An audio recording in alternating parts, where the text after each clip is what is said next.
All right. So I'm back. That probably wasn't 2 or 3 minutes, was it? That wasn't very fair. So I'll stall for a second. So now I know why my son was screaming downstairs. He left his bus pass. So at in Poway Unified, which is where we live, you have to have a bus pass to take the bus. And I see it sitting on the kitchen counter with his lunch. So I know what dad gets to do when we're done video lecturing. He gets to make a trip down to Twin Peaks Middle School so that he can deliver his son's lunch to him. So, not sure why that happened, but that's what happened. Okay. So, chapter 7 is a bizarre chapter, and I apologize. I didn't write the book, and I hate the fact that it gets chunked up into all these little pieces. And so, there's parts of 7 we cover, parts of 7 we don't cover. I guess the same was true in chapter 5 too. So let's talk about what we're going to do here in chapter 7. We're going to talk about how portfolio income is taxed. We're going to compute the tax consequences of capital gains and losses. And then we're going to talk about basis at risk and passive loss limitations. And probably number 3 is the one that's going to destroy everyone because that's a really tough area of the tax law. So what are investments? Things like stocks, bonds, futures, forwards, options, commodities, mutual funds, hedge funds. These are all investments, right? This is just a basic form.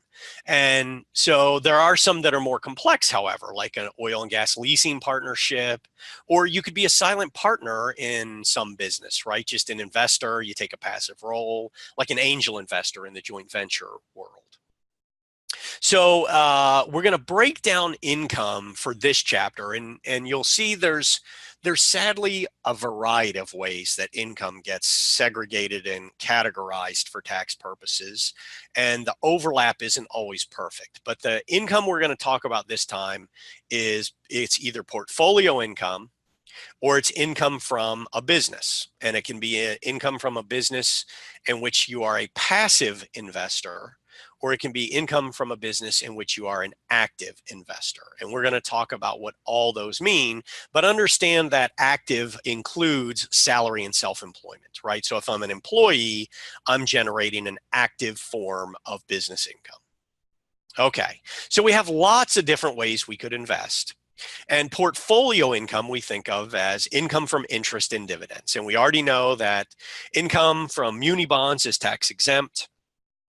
But what about investments in businesses? So active would be if you own a pizza shop and you operate that pizza shop, right? So you're the owner, you work there 60 hours a week, you're actively involved in that business, that's active business income.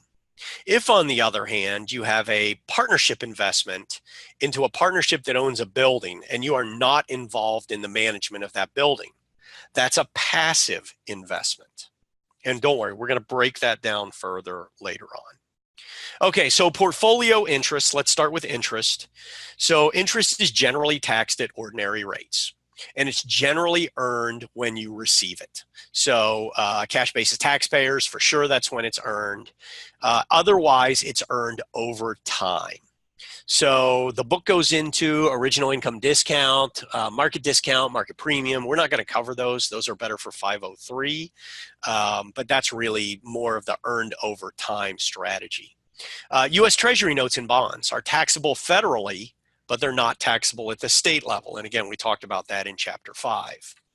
How about dividend income? So dividend income comes in 2 forms. It's either qualified dividends or non-qualified dividends. And we definitely want to live in a world where all our dividends are qualified.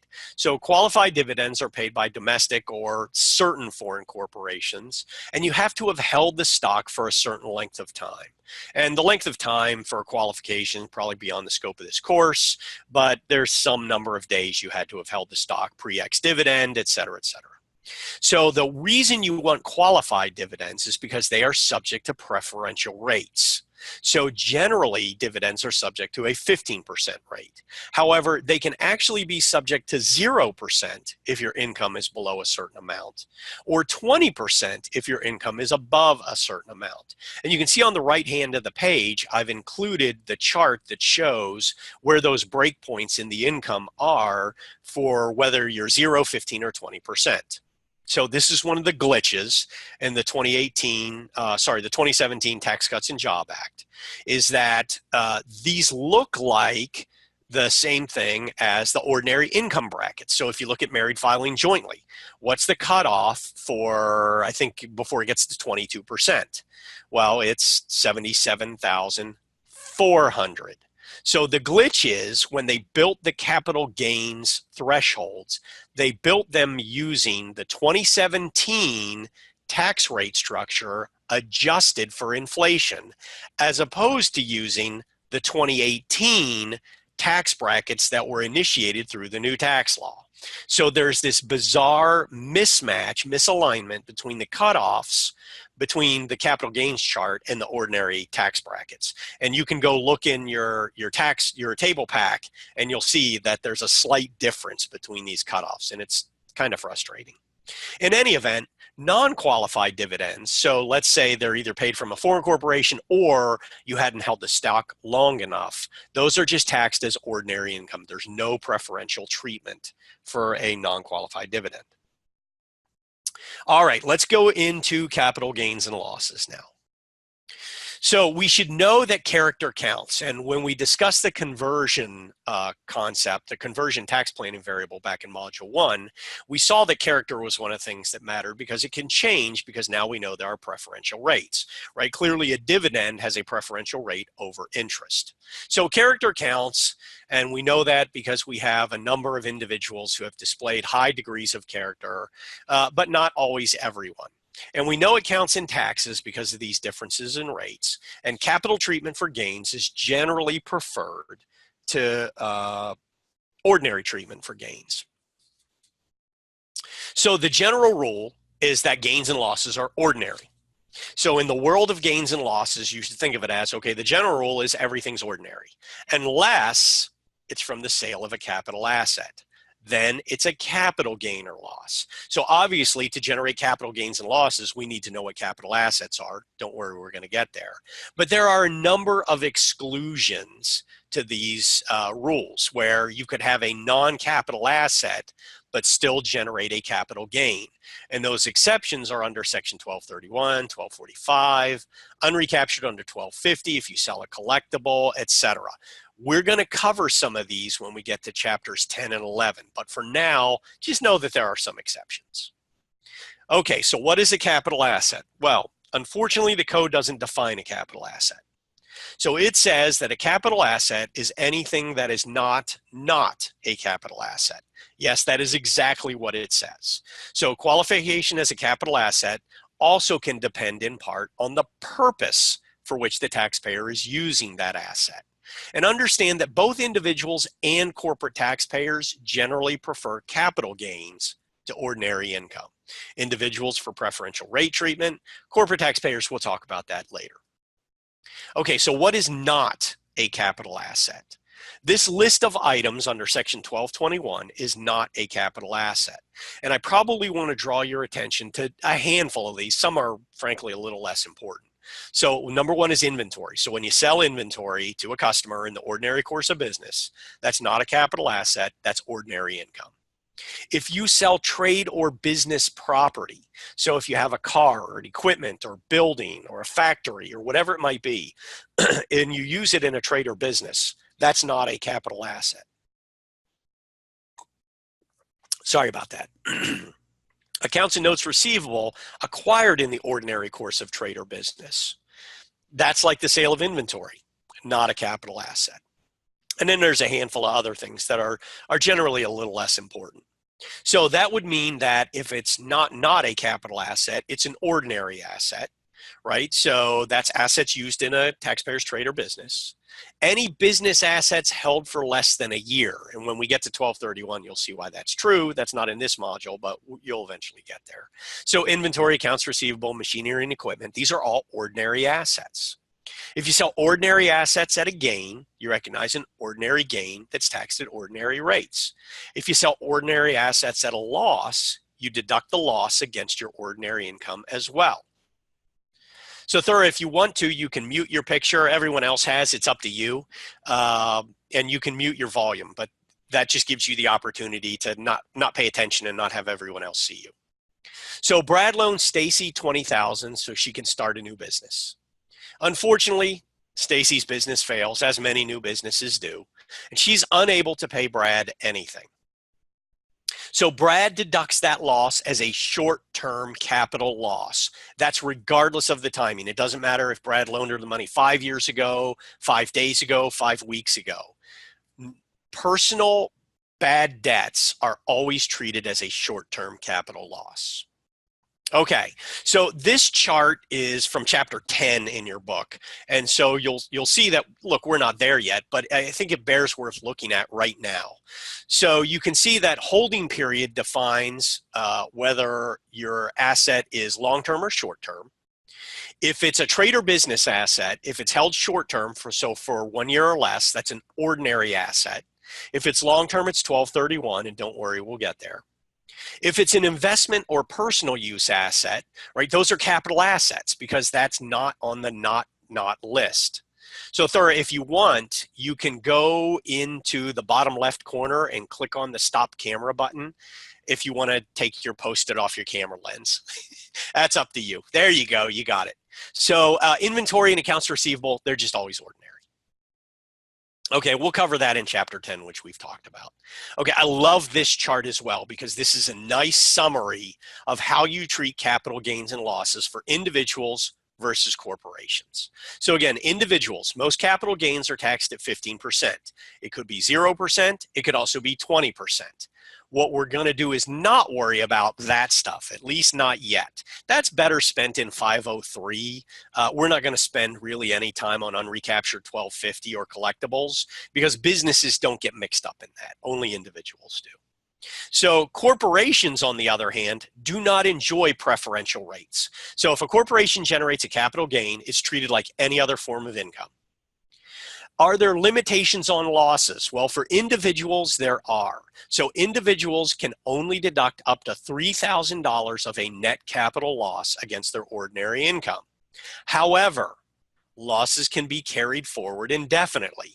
So let's say that you engage in a transaction and you end up with a $5,000 capital loss. You sell stock and you end up with a $5,000 capital loss. You can deduct $3,000 of that in the first year.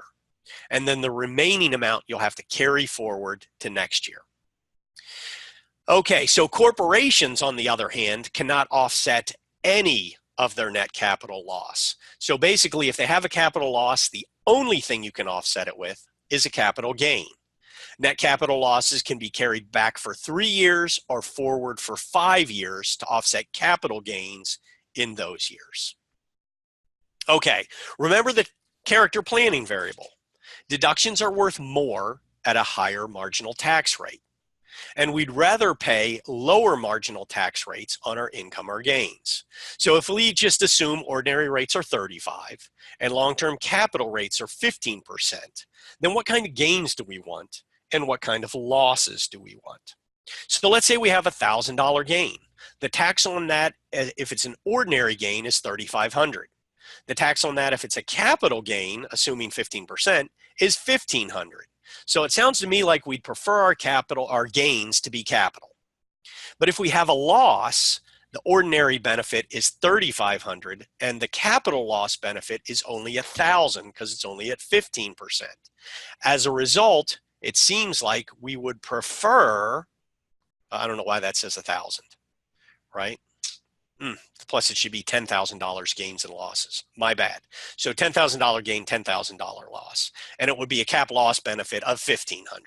So, oh, I see what I've done. I've limited to 3,000. But in any event, the capital loss benefit is lower. So guess what? We want our losses to be ordinary.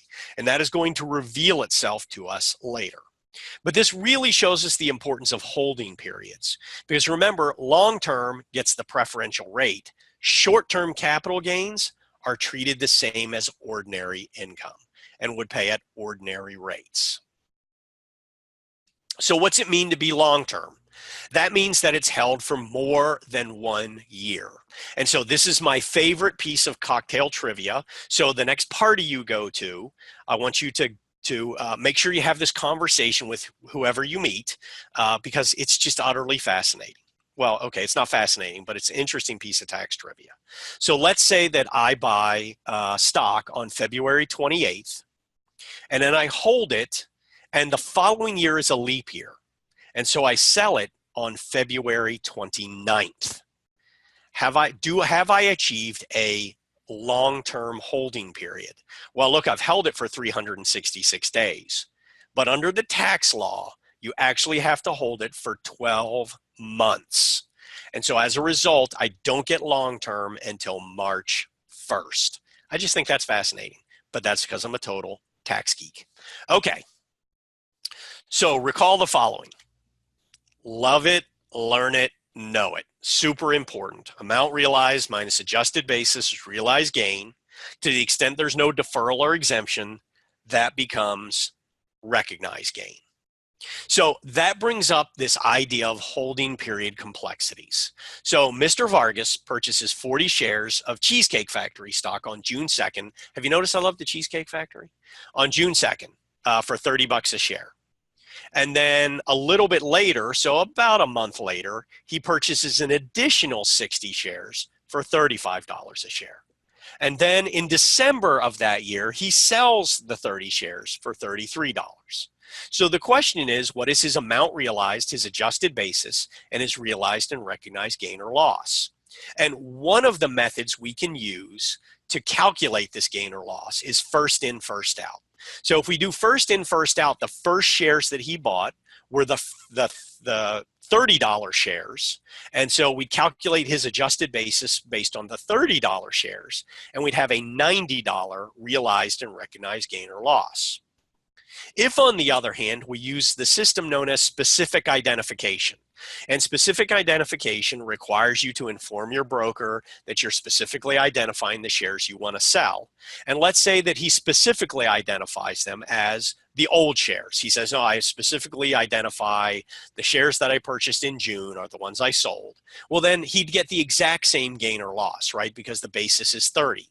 If, on the other hand, he specifically identifies the shares that he bought in July, well, now the basis is $35 a share, and he'll actually generate a realized and recognized loss. So you can see that by using specific identification, he has the opportunity to defer the income that he would have recognized otherwise. There is no such thing as LIFO for selling securities, by the way. It's either FIFO or specific ID. So the cap gain loss rules are super complex, and that's why we skipped them all in the book. And if you looked, there's steps and pages of steps, and it goes into all this detail. Totally 503 material. I'm teaching 503 in the fall. If you're not online but face-to-face, if you really want to learn them, take 503, I'll teach them to you. But we can learn these basic rules, right? Again, for individuals, net capital losses are limited to $3,000 per year. So what that means is I take all my capital gains, I take all my capital losses, I smash them together. If I end up with a net capital loss, then maximum amount is $3,000. That $3,000 is the same whether it's a single taxpayer or a married filing jointly taxpayer. And again, those unused cap losses can be carried forward indefinitely. For corporations, the net capital loss is only deductible to the extent of capital gains. And again, we can carry it back for 3 years or forward 3 years if we had capital gains in those years, but notice there is no preferential rate treatment.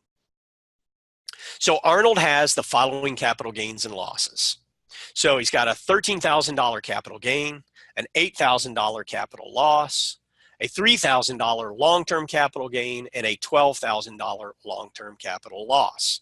So if we're trying to determine the amount and character of Arnold's capital gains and losses for the year, the first step is you smash together all the short-term capital gains and losses. So the net short-term is a gain of $5,000. Then you smash together all the long-term and you get a loss, a net long-term loss of $9,000. Now you smash together the short term and the long term if they're of opposite sign. You end up with a net long-term capital loss of $4,000, which means Arnold will deduct $3,000 of that and he'll carry forward the other $1,000. If Arnold happened to be a corporation, he would deduct 0 of that net capital loss. He would either try to carry it back against any capital gains in the previous 3 years or carry it forward for 5 years. Okay, so there are special rules that apply to personal use assets. So this is where the tax code lacks symmetry. So let's say I buy a car and I hold that car for a really long time. I mean, a really long time. And so now it becomes an antique and I sell it for more than I actually paid for it, which we know is pretty uncommon with cars. But let's say that actually occurs. That's a taxable capital gain. If, on the other hand, I buy a car and like most cars, it depreciates in value and then I sell it and I don't get what I paid for it, that loss is not deductible. So personal use asset gains, taxable. Personal use asset losses, not deductible. Totally unfair, but that's the way it works. Capital losses from sales to related persons are also not necessarily deducted currently. If the related person then subsequently sells that property at a gain, they can recapture a part of that disallowed loss. Otherwise, it just evaporates. Okay. Gordon Gekko buys 100 shares of Blue Star Airlines back in 1995 for $100 a share. In 2018, Blue Star's now only worth $20, but Gordon decides he wants to hold on to that stock because he's pretty sure it's going to rebound. But he also wants to recognize the loss. So at 9:30 a.m., so when the stock market opens, he purchases an additional 100 shares of Blue Star for $20 a share. At 9:31, he specifically identifies the shares he bought back in 95 and sells them, thus realizing and hopefully recognizing a loss of $8,000. That's the $80 difference times the 100 shares. Gordon's hoping he can recognize that loss for tax purposes. But notice that economically, there is no difference, right? So he purchased 100 shares and then sold 100 shares. But just because he used specific identification, he was able to generate a loss. But really, economically, he is no different at all. I mean, you might argue that for that minute, he was exposed to market timing, but he could have just bought the shares before he sold them, right? So, or he could have sold the shares after he bought them or before he bought them, either one. So really, he can control that economic loss to almost nothing. He could just enter the sale and buy simultaneously. So under Section 1091, the tax law simply doesn't allow that. When a taxpayer acquires substantially identical property within 30 days after the sale of property at a loss, that loss is going to be disallowed. That's called the wash sale rules. So in this case, the amount realized was $2,000. He sold the shares. His adjusted basis under specific identification was $10,000. He had an $8,000 loss. Is it substantially identical securities? Well, yeah, they're more than substantially identical. They're simply identical. Was it within 30 days before or after? Yeah, it was within a day. As a result, was it sold at a loss? Yes. As a result, the wash sale rule applies. That loss is not recognized, but instead becomes part of the basis in the substantially identical property that was purchased. So remember, he bought those new shares for $20 each. Shouldn't say $100, it should just say 100 shares times 20, 2,000. He now adds to that the $8,000 wash sale loss that was disallowed, and his basis in those shares is $10,000. The other, I guess, interesting thing is the holding period of the old shares now tax on to the new shares. So to the extent that the wash sale rules disallow the loss, they do allow you to tack on the holding period. So even though he bought those shares in 2018, he gets to treat them as if he bought them in 1995. All right. Here's our last area in Chapter 7, and I will admit to you it's kind of a toughie. So Jefferson receives a $50,000 inheritance from his Grammy. And his friend, Jefferson and his friend Linda decide that they're going to form a partnership. And he's going to contribute $50,000 in cash, and Linda's going to contribute $50,000 in cash. And then the partnership goes out and buys a $1 million office building.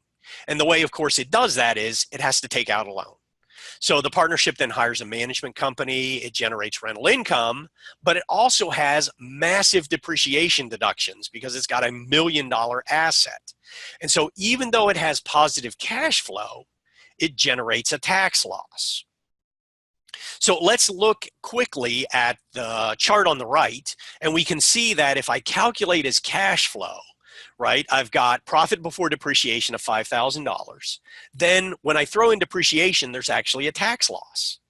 If I multiply that by the highest tax rate, 37%, I'm going to generate Jefferson and Linda each get a tax loss of $9,250, or actually they share in the tax loss of $9,250. If I look at it before depreciation, this thing's actually cash flow positive. Well, this makes the IRS absolutely insane. So here we have an investment that was of moderate amount and is throwing off giant tax losses for which not that much money was really invested. Because think about it, they invested $50,000 each. In about 5 to 7 years, they might recover that entire investment through tax deductions. So as a result, the IRS says, well, wait, we need to find a way to have that make sense. And so the rule says what we're going to do is we're going to limit your losses to your basis. Now remember what basis is. That's that investment we made. Think about way back when we did an example with Brad back in chapter 5, and we talked about basis represents the amount you get back tax-free. Well, that would be $50,000 for Jefferson and $50,000 for Linda. So at a minimum, they'd only be able to deduct their losses up to the basis amount. So let's think about basis. What have Jefferson and Linda invested? Well, it's that $50,000 cash each. Have they invested anything else? Wait a second. There was a mortgage that was taken out as well, that mortgage of $900,000. So let's think about the journal entries that Jefferson could have made, right? One set of journal entries might be, well, look, they took out a loan for $900,000. Half of that is Jefferson's. So he gets cash of $450,000. He has debt of $450,000. Then he turns around and invests that cash in the building, which means that his investment is $450,000 and he's out the cash of $450,000. Well, think about it. That idea of what you've invested, that idea of basis is the cash you've put into it. Well, now he's taken on the debt and invested the cash of $450,000. So under the tax rules, basis includes liabilities. So as a result, Jefferson's basis is $500,000, which means that the basis rule has really done very little to limit Jefferson's ability to deduct these current losses. So right now he's loving this investment. It's doing really great for him. Well, the IRS simply says, well, that just means we need a better rule. And so they come up with a better rule. Okay, they'll concede that basis is investment plus liability. But what if under certain circumstances, the taxpayer is not really liable for the debt? And we break that down between recourse and non-recourse debt. So recourse debt means the bank can foreclose on the property and has personal recourse against you as a taxpayer. So that means they could come after you and force you to take the money out of your bank account or sell your home or sell your assets or whatever it might be because they have a recourse against you. Non-recourse debt means the bank can foreclose on the property but doesn't have recourse against you personally. And believe it or not, most commercial buildings are secured by non-recourse debt, which means that the bank's best bet is just to foreclose on the property. Frankly, so are most mortgages on personal homes as well. So this is where the at-risk amount is born. So the IRS said, hey, what we're going to do is we're going to try to identify what's the amount that the taxpayer is actually at risk for in its basis. So if the building burns to the ground, and it's not insured against the risk of loss, which of course no bank would ever allow that to happen, but hypothetically, let's assume that it could happen. Jefferson's definitely out as $50,000. And if the loan is non-recourse, that's it, he's done. As a result, his losses will stop at $50,000. So you can see that he's really only at risk for $50,000 if the loan is non-recourse. That would mean his at-risk amount is $50,000, which means he couldn't deduct anything above and beyond the $50,000. So hopefully this is starting to make sense. However, Congress loves real estate. They just flat out love real estate. And as a result, they created something called qualified non-recourse financing. So qualified non-recourse financing is non-recourse debt, but it's issued by a financial institution and collateralized by real property. If it's qualified non-recourse financing, even though it's non-recourse debt, you get to treat it like it's recourse debt. As a result, assuming Jefferson's mortgage is from a financial institution, guess what? He's right back to the $500,000 of the at-risk amount. As a result, the IRS has done nothing to limit Jefferson's ability to deduct these losses when he has, remember, cash income. Okay, so here's a cool chart that we will employ later that shows the difference between basis and the at-risk amount. And notice that everything is the same except for the share of debt that you're not responsible to repay, other. And that's non-recourse financing that isn't qualified. That's the only difference between these two. So really, Congress has taken the at-risk amount and really kicked the teeth out of it. Okay, so we need new characters and a new story, but don't worry, we're coming back to Jefferson and Linda shortly. So Cindy and Dina just opened an organic food market, and they work there day and night because they are trying to make that business profitable. But invariably, they suffer losses in the first few years. Let's contrast that with Jefferson and Linda. Jefferson and Linda largely put the bank's money to work. They don't even participate in the management of the building at all. So what we want to do is create a system where we can let Cindy and Dina take their losses. Because if they're generating losses under the ability to pay principal of equity, we really don't want them to have to pay tax, right? Whereas Jefferson and Linda, on the other hand, no, we kind of want them to pay tax. We've already decided that they're kind of fudging these at-risk and basis rules. And so we need to come up with a system that won't penalize Cindy and Dina, but will stem the ability of Jefferson and Linda to take losses. And what Congress came up with is this idea of breaking down investments, business investments, as either active or passive. Cindy and Dina are active investors. They work there every day. They're both owners and employers. They're engaging in the business. They're spending time managing and working. Jefferson and Linda, they're passive investors. And the tax law is going to use a series of rules to try to differentiate this between active and passive based on the level of participation of the taxpayer. And the rule says if you're a material participant in the activity, then that is an active investment. Otherwise, it's a passive investment. So here are the tests for material participation.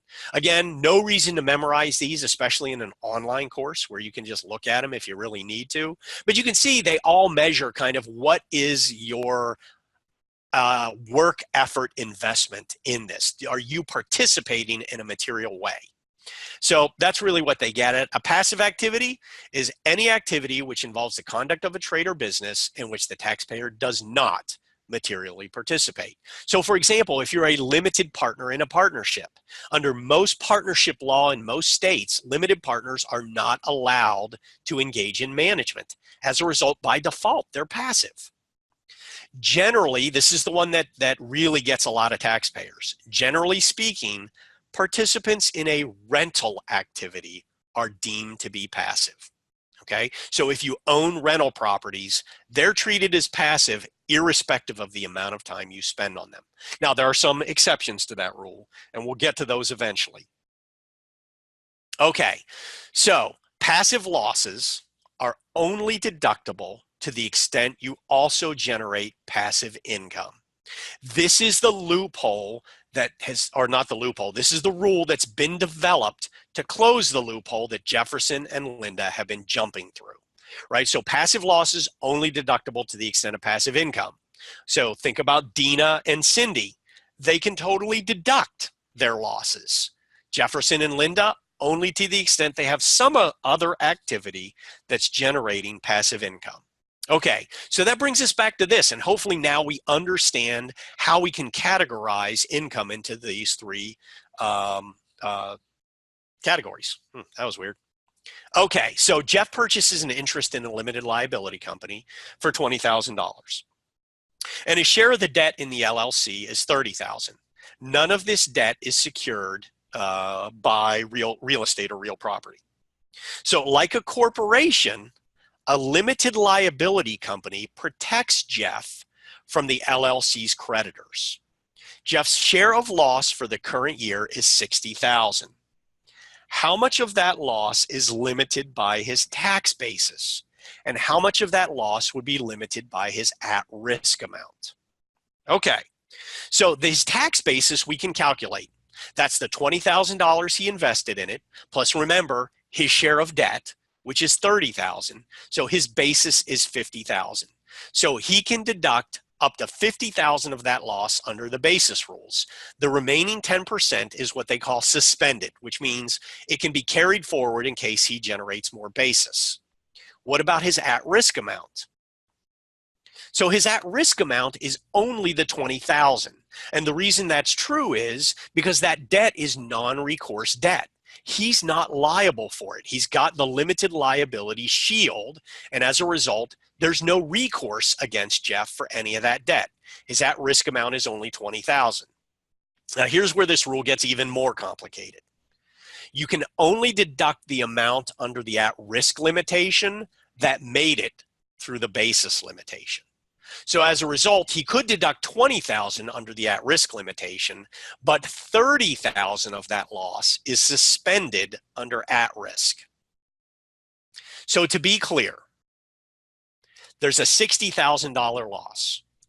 $10,000 of that loss was suspended under the basis rules, leaving only $50,000 available for at-risk. $30,000 was suspended under the at-risk rules, leaving only $20,000 to deduct. Now we get to the point where we could apply the passive loss rules. If he's a material participant, or I should say if he's not a material participant, he has no other passive income, there's no loss deduction, and the remaining $20,000 is suspended under the passive loss limitation rules. If, on the other hand, he had $10,000 of passive income from some other activity, well, he could offset that $10,000 of income with $10,000 of his passive loss, leaving $10,000 suspended still. Okay, so let's cover that. In addition to his interest in the LLC, Jeff owns a rental property that produced $10,000 of rental income during the year. He also earned $60,000 of salary from his employer. How much of that $20,000 loss, because remember, we've already applied basis, we've already applied the at-risk limitations. How much of that $20,000 can he deduct currently? Well, because he has $10,000 of passive income, he can offset $10,000 of his loss with that. What happens to the portion he can't deduct? It's carried forward indefinitely, or until he happens to sell the passive activity. If you completely sell your passive activity, the rules allow you to go ahead and recognize whatever suspended loss you had. Okay. Mr. and Mrs. Hamilton own a home, and they rent this home out to students at the university. So Mrs. H approves the new tenants and makes repairs when they're needed. And their AGI, their adjusted gross income before considering any income or loss from the rental, is only $50,000. However, because of bad tenants, and I'm not saying all students make bad tenants, but some students make bad tenants, their loss from the rental property for the current year is $16,000. So Mr. and Mrs. H, they're not big investors. Their AGI is only $50,000. They're just modest folks who happen to have this rental property that maybe it was their old house, they didn't want to sell it, they kept it, and they decided to rent it out. They have no other sources of passive income. So how much of that passive loss can they deduct currently? And the answer is, well, none. So there are two exceptions to the passive loss limitations. So we're going to call the first one the Mr. and Mrs. H exception. And we're going to call the second one the real estate professional exception. So the IRS needs a rule that permits taxpayers that might really suffer from that loss to deduct the loss, right? So again, think about it. If you make $50,000 in AGI and you have a $16,000 loss, that's probably going to hurt quite a bit. That's going to affect your ability to pay. And as a result, we need to find a way to give you an opportunity to deduct the loss. So similar to what we covered back in Module 1, how about we use a measure of income? And we say, look, more affluent rental property owners, they can handle the $16,000 loss. We're going to treat that as passive. They're just out of luck, right? But less affluent taxpayers, well, they might need to take that loss, right? Because they could use the tax savings. So we need to draw a line in the sand. And so Congress decided that that line was at 100,000 of adjusted gross income. Why they picked 100,000, who knows? They picked it years ago. This item is not adjusted for inflation. It's been 100,000 for 30 years. Okay, so a taxpayer with adjusted gross income of greater than 100,000 gets no passive loss deduction. But a taxpayer with adjusted gross income of 100,000, less than 100,000, can take a passive loss deduction. But wait a second, that doesn't make any sense, right? So if I go $1 over, I get no passive loss deduction. That doesn't seem fair. Not to mention, the IRS can't afford all losses, right? What if you really generated a huge loss? There needs to be some limit. Plus, not to mention, if you're poor, there's probably a limit to the amount of loss you would endure anyway. So the limit's 25,000. So it says, look, we're going to allow you to take a loss of up to 25,000 of your passive losses, even though you don't have passive income, if you're not wealthy. Not wealthy being defined as less than 100,000 of AGI. But again, that means if my AGI is $1 over, I don't get any deduction. Well, that doesn't make any sense, right? You shouldn't draw a line in the sand that's quite that clear. So welcome to your first phase out. So phase outs are used frequently in the tax law, and they're designed to prevent falling off a cliff just because your income is $1 higher than the threshold. And every phase out can be and often is different than other phase outs. And some change from year to year. They're adjusted for inflation. And others, like the one we're dealing with right now, the Mr. and Mrs. H passive loss, they stay the same. They're not adjusted for inflation.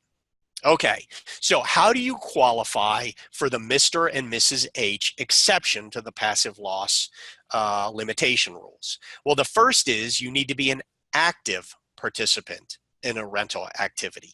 Okay, so active participation is not the same as material participation.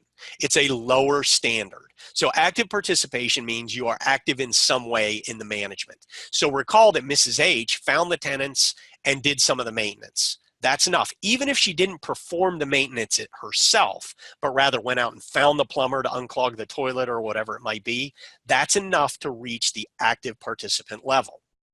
If you're an active participant, your AGI is 100,000 or less, you can deduct a passive rental loss up to $25,000 a year.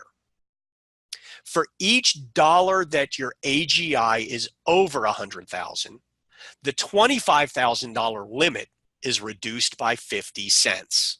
Holy cow, you got to be kidding me. No, I'm not. So let's start with Mr. and Mrs. H. AGI of 50,000, rental loss of 16,000. Their AGI is below the threshold. Mr. and Mrs. H can deduct all of their 16,000 because it's less than the $25,000 limit. Pretty simple. Let's do a few iterations. What if Mr. and Mrs. H's AGI was 110,000? So 110,000 is 10,000 above the $100,000 threshold. That 10,000 excess times 50% is $5,000. That's the amount of the phase out, which means that the $25,000 limit is reduced by 5,000. Thus their limit's 20,000. That means that Mr. and Mrs. H can still deduct all of their $16,000 loss. What if Mr. and Mrs. H's AGI is 140,000? Okay, 140,000 is 40,000 above the $100,000 threshold. 40,000 times 50% is 20,000. That means the $25,000 limit is reduced by 20,000. Thus, their limit is only 5,000. So Mr. and Mrs. H can only deduct 5,000 of the passive losses. The rest of it is carried over. What if Mr. and Mrs. H's AGI was 150,000? Well, now they're 50,000 over the threshold. 50,000 times 50% is 25,000. The $25,000 annual limit is reduced by 25,000 to zero. And as a result, they cannot deduct any passive loss without some other form of passive income. Okay, wow. Did you enjoy your first phase out? Well, don't answer that. So our second exception was, remember, that Cindy and Dina weren't subject to the passive loss limitations because they were, I shouldn't have said active, they were material participants. What if your business is rental real estate? Well, there are certain rules that basically say if your business is rental real estate, so I'm in the commercial real estate business or I'm in the residential real estate business, then you get to treat that as non-passive income. But the threshold is pretty high and it's beyond the scope of this course. But be reassured, if you know someone who's a real estate broker, just by being a real estate broker or a realtor, they do not necessarily qualify as being a material participant in the rental real estate business and are probably subject to the same limitations. Okay, that brings us to the end of chapter 7.